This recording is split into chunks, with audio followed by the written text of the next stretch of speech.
между криминальными структурами. А вот на факту уже белосвечных правоохранительных органов актеры Мытинской и Важинских районов совершались неоднократно, последний раз в центре Москвы осенью 2010 года.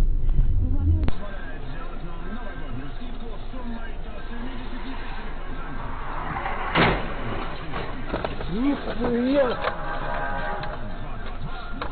Нихуя!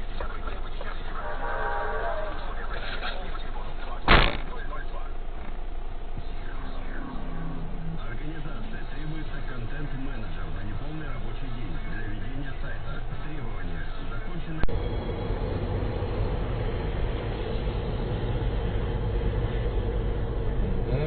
Пошел. Ой, бля. Вот это урод, блядь, тормозни. Ёбаный. Пиздец, блядь.